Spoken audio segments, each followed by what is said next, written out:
ආයිබෝවන් අපි අද ජීව විද්‍යාවේ 8 වෙනි පාඩමේ පාරිසරික ජීව විද්‍යාවේ දෙවෙනි කොටසයි ඉදිරිපත් කරන්නේ. මේ පාඩමට අදාළ විෂය කරුණු අපේ සම්පත් පොතට ආශ්‍රිතවයි ඉදිරිපත් කරන්නේ.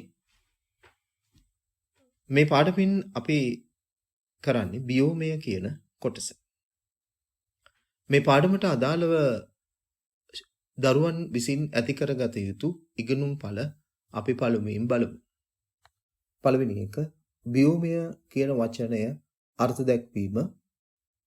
දෙවෙනි එක ලෝකයේ ප්‍රධාන බියෝම වර්ග ලැයිස්තුගත කිරීම. තුන්වෙනි එක ලෝකයේ ප්‍රධාන බියෝම වල ව්‍යාප්තිය ලෝක සිතියමක ලකුණු කිරීමෙන් සහ යම් අදහසක් ලබා ගැනීම. ඊගාවට ප්‍රධාන ලාක්ෂණික ලක්ෂණ භාවිතා කරමින් වෙනස් වර්ගවල බියෝම වෙන්කර හඳුනා ගැනීම. මෙහිදී වාර්ෂික උෂ්ණත්වය, වාර්ෂික වර්ෂාපතනය සහ වෘක්ෂලතාදී ලක්ෂණ පිළිබඳව දැනීම වැදගත් වෙනවා. එහෙනම් අපි පාඩමට ආවොතින් පළමුවෙන්ම පාරිසරික ජීව විද්‍යාවේ බියෝම කියන කොටස. පළමුවෙන්ම අපි දැනගන්න ඕන බියෝමයක් කියන්නේ මොකක්ද කියලා. බියෝමයක් කියලා කියන්නේ යම් විශේෂ පරිසරයකට අනුවර්තනය වූ ප්‍රමුඛ වෘක්ෂලතාදිය පදනම් කරගනිමින් වර්ගීකරණය කරනු ලබන විශාල භූගෝලීය ප්‍රදේශයකට. මේ ප්‍රදේශයේ දේශගුණය, භූගෝලීය පිහිටීම යන සාධක අනුව මේ බියෝමය එම ප්‍රදේශය තීරණය කරනවා. සෑම බියෝමයක්ම පරිසර පද්ධති රාශියකින් යුක්ත වෙලා තියෙනවා. බියෝමයක් දේශගුණය, භූලක්ෂණ, පසේ තත්වයන් වල සුළු වෙනස්කම් වලට අනුවර්තනය වූ ප්‍රජාවන්ගෙන් මෙම පරිසර පද්ධතිය සමන්විත වෙනවා. අපි බැලුවොතින් ප්‍රධාන භෞමික බියෝම ආකාර 8ක් අපට දක්වන්න පුළුවන්.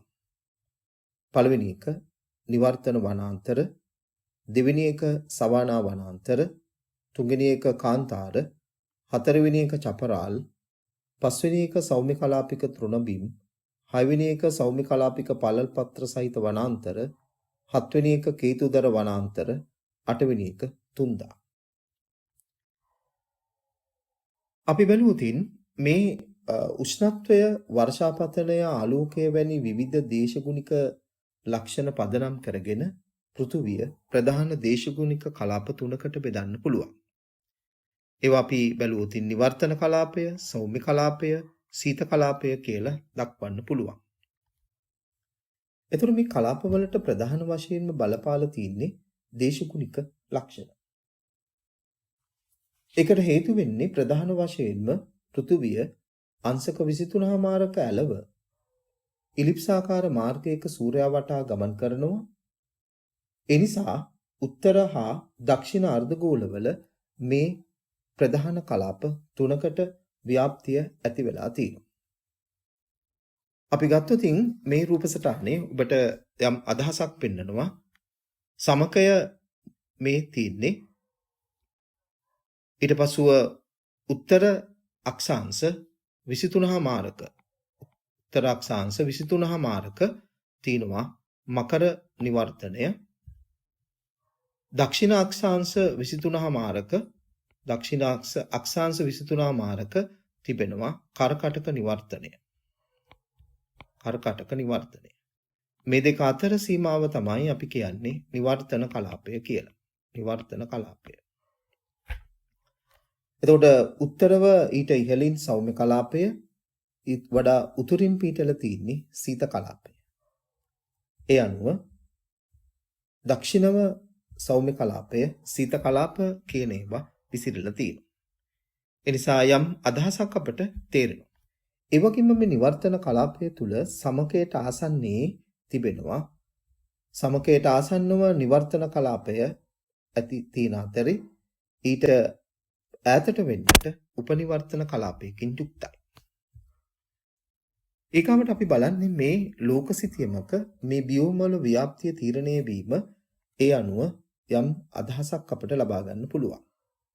එතකොට මකර නිවර්තනය උත්තර අක්ෂාංශ 23මාරින් දක්ෂිණ අක්ෂාංශ 23මාරකින් කරකටක නිවර්තනය ඒ අතර තියෙනවා නිවර්තන කලාපය. ඒ වගේම ඊට ඉහළින් සෞම්‍ය කලාපය උතුරෙන්ම තියෙනවා සීත කලාපය. පහළටත් ඒ විදිහටම සලකන්න පුළුවන්. ඒ නිසා මේ දරුවන්ට මේ ලෝකසිතියමක මේ බියෝමවල ව්‍යාප්තිය තීරණය වීම පිළිබඳ දල අදහසක් තිබීම ඉතාම වැදගත්.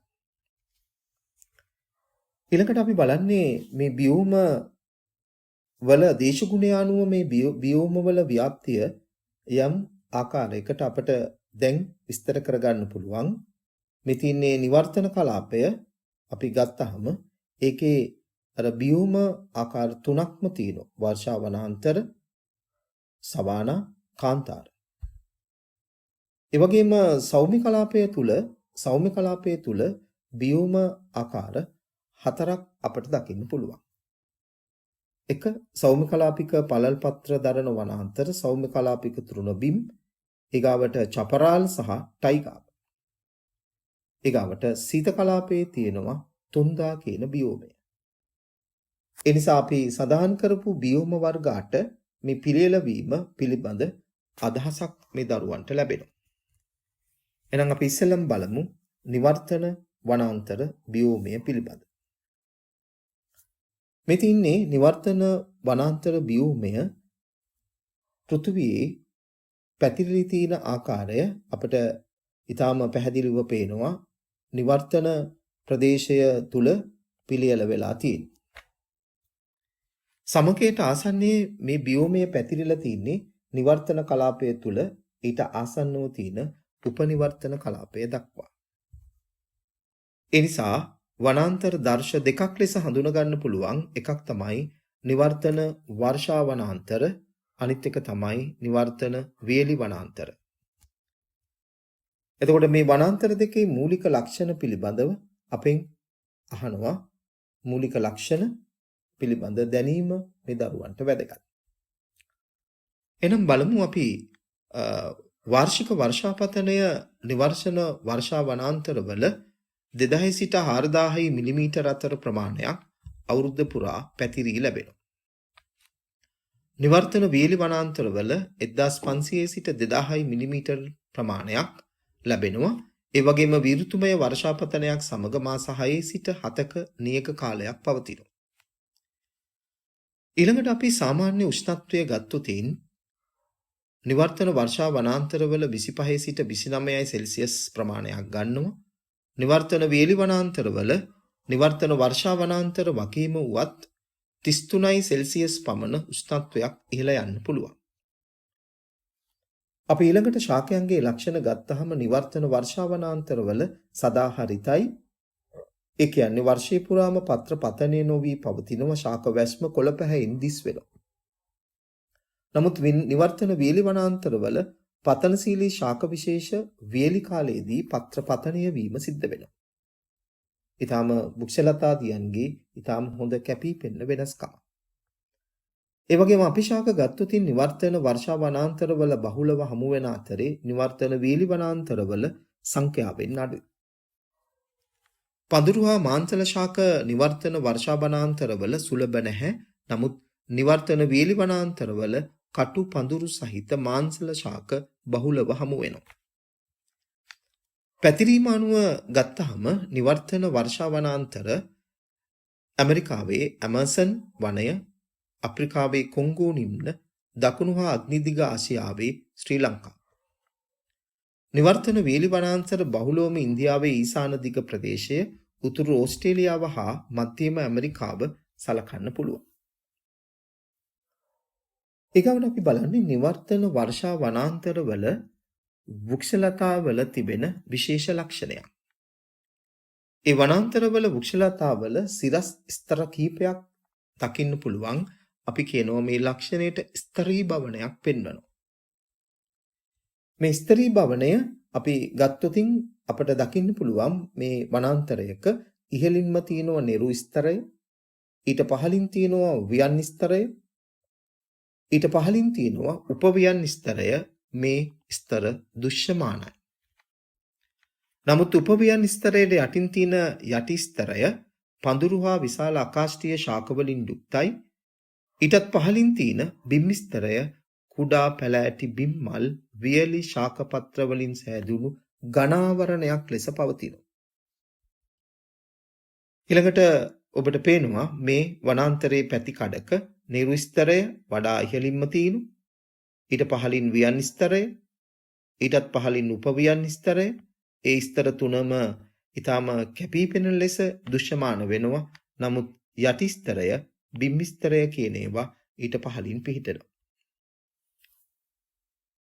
ඊගවට අපි බැලුවොතින් මේ සියලු භෞමික බියෝම අතුරින් ඉහළම විවිධත්වයක් පෙන්වන්නේ නිවර්තන වර්ෂා වනාන්තර. ඊටම වැදගත් මේ දරුවන් දැනගත යුතුයි මේ ලක්ෂණය. මෙහි ශීරපාය විශේෂ රාශියක් වගේම ආත්‍රපෝඩා විශේෂ මිලියන 5 සිට 30ක් පමණ තියෙනවා. ඉන් සමහරක් විශේෂ තවමත් විස්තර කළ නැහැ. කුඩා සතුන් අතර වේශාන්තරණය සුලභයි. විශාල සතුන්ගේ දේහවල විවිධ සලකුණු, ඒ කියන්නේ රටාවන් දකින්න පුළුවන්. පක්ෂීන් වේලි කාලවල වෙනත් ප්‍රදේශවලට පර්යටනය කරනවා. ඒ වගේම මේ බියෝමය මිනිසුන්ගේ කෘෂිකර්මාන්තය හා වෙනස් සංවර්ධන කටයුතු නිසා මෙම පරිසර පද්ධතිය විනාශ වීමට හේතු වෙනවා. මේ රූපසටහන් වල දැක්වෙන්නේ අපි කතා කරපු ලක්ෂණවල තාම පැහැදිලි. ඔබට මේ පළවෙනි රූපයෙන් පෙන්නනවා පැතිකඩක ආකාර රූපයක්. ඔබට පේනවා ස්තරී භවනයක් ඊටාම හොඳින් පැහැදිලිව දකින්න පුළුවන්. ඒ වගේම දෙවෙනි රූපයෙන් ඔබට පේනවා ඊටාම ඉහළම විවිධත්වයක් පේනවා. වෘක්ෂලතාදී විවිධත්වයක් දකින්න පුළුවන්. ඒ වගේම නිවර්තන වර්ෂා වනාන්තරවල දවස් උෂ්ණත්වය දෛනික උෂ්ණත්ව විචලනය වෙනස් නොවන තරම් කුඩා. අපි ඊළඟට යන්නේ සවානා බියෝමයට. මේ පෙන්වන්නේ සවානා බියෝමය පැතිරීම පෙන්වන සිතියමක්. ඒකේ ඔබට පේනවා ඒ පැතිරීමත් පෙන්වන්නේ නිවර්තන කලාපය තුල. නිවර්තන කලාපය තුල පැතිරිලා තිනවා. සමකයට ආසන්නයේ සහ ඊට ආසන්නයේ තිබෙන උපනිවර්තන කලාපයේ පැතිරිලා තිනවා. සාමාන්‍ය වාර්ෂික වර්ෂාපතනය 300 සිට 500 මිලිමීටර පමණ වෙනවා. මාස 8 සිට 9ක් පමණ කැපී පෙනෙන වියලි කාලයක් පවතිනවා. උෂ්ණත්වය 24 සිට 29 සෙල්සියස් දක්වා වෙනවා. උපනිවර්තන කලාපයේ ඍතු වෙනස් වීම සිදුවන්නට පුළුවන්. මේ බියෝමයේ තියෙන විශේෂිතම ලක්ෂණය වෙන්නේ උසැති තෘණ ශාක වැස්මක තනින් තන විසිරී ඇති ගස් සහිතයි. මේක සවානාවලට ලාක්ෂණික ලක්ෂණයක්. තෘණ වැස්මක තියෙන හුදකලා පිහිටන ගස් තිබීම. වියලි ඍතුවලදී වියලුණු තෘණ ශාක පහසුවෙන් ගිනිගන්නු. ඒ නිසා සවානාවල ස්වාභාවික වැඩෙන තෘණ නියගයට ඔරොත්තු දෙන ලෙස සැකසීලා තියෙනවා. ගැඹුරු පස සමග හොඳ භූගත සම්බන්ධතාවයක් මේ තෘණ ශාකවලට තියෙනවා. තෘණ ශාක අතරේ තියෙන සුළු පැලෑටි සංඛ්‍යාවක් තිබෙන්නට පුළුවන්. මේ පැලෑටි උස්වේදනය අඩු කර ගැනීමට කුඩා පත්‍ර දරන අතරේ ශාකභක්ෂකයන්ගෙන් ආරක්ෂා වීමට කටු දරනවා.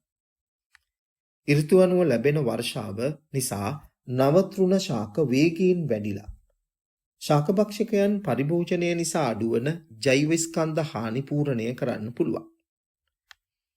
බොහෝ කෘමීන් ප්‍රධාන ලෙසම වේයන්, එවැගේම සිංහයන්, චීටා, හයිනා වැනි මාංශභක්ෂකයන් බහුලයි. එවැගේම සීබ්‍රාවන්, ජිරාෆ් වැනි ශාකභක්ෂකයන් බහුලයි.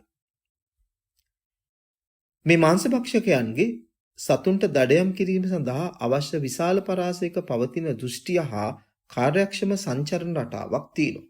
ඒ කියන්නේ බොහෝ දුර ඇවිදගෙන ගිහිල්ලා ඔවුන්ට මාංශ භක්ෂණය කරගන්න පුළුවන්.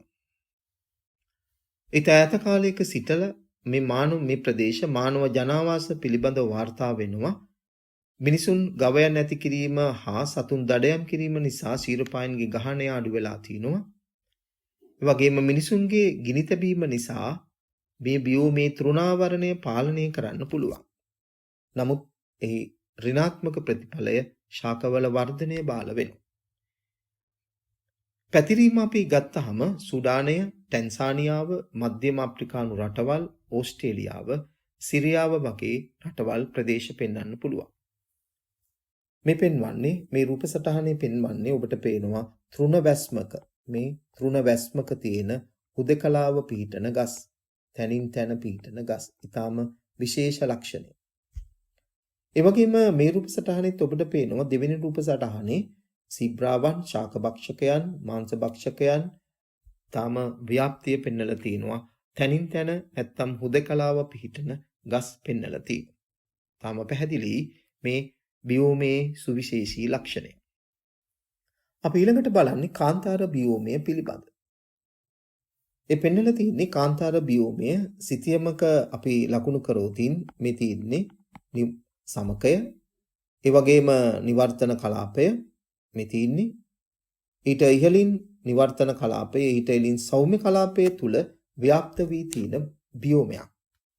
ඒ නිසා ඊටම වැදගත් නිවර්තන හා සෞම්‍ය කලාපය තුල පැතිරී ඇති බියෝමයක්.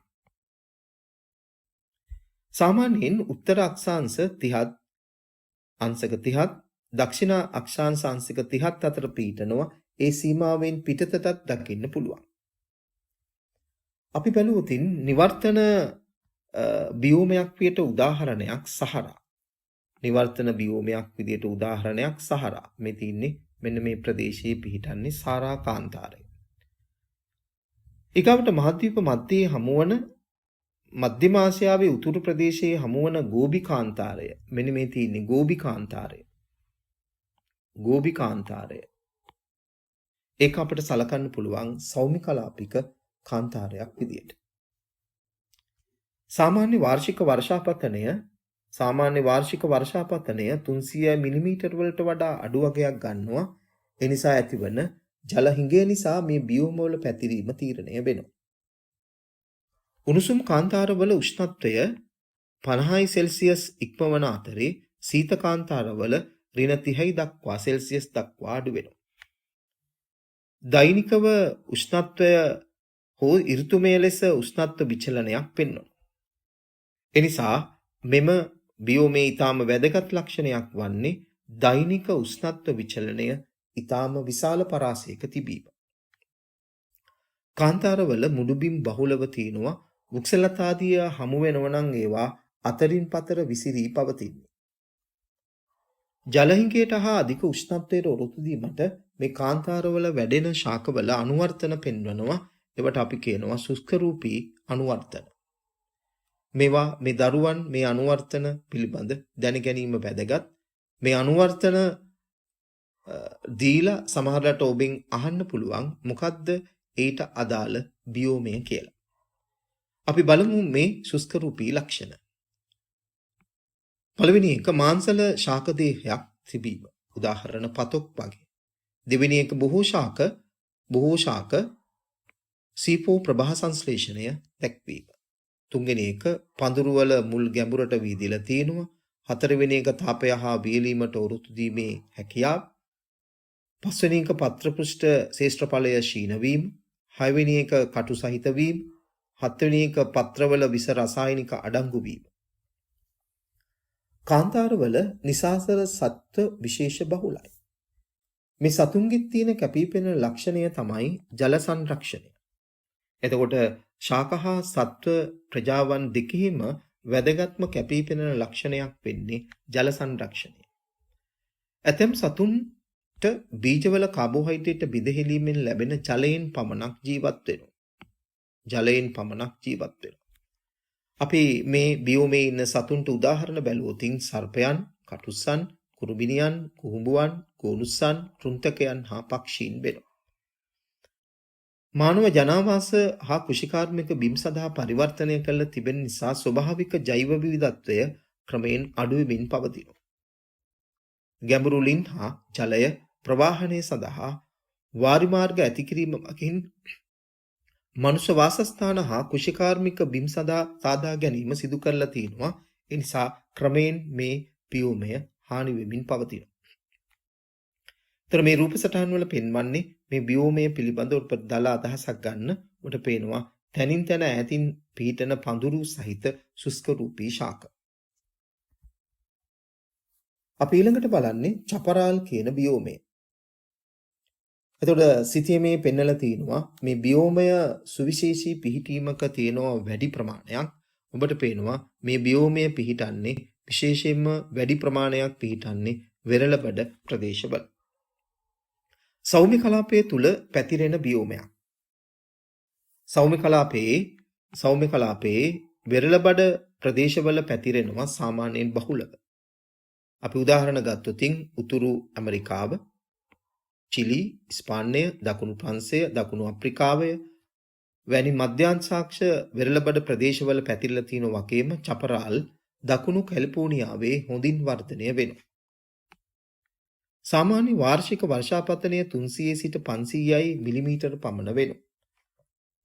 ඒවට වැසි සහිත සීත ඍතු හා වියලි ගිම්හාන ඍතු තිබෙනවා.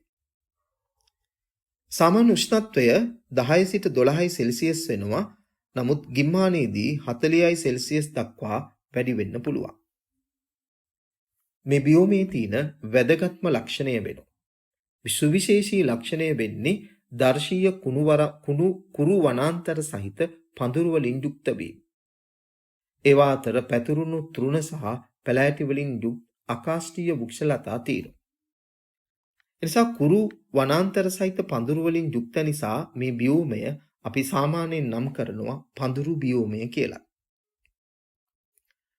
චපරාල් ලැබුගිනි වලට පාත්‍ර වෙන නිසා ඒ ශාකවල සුවිශේෂී අනුවර්තන දකින්න පුළුවන්.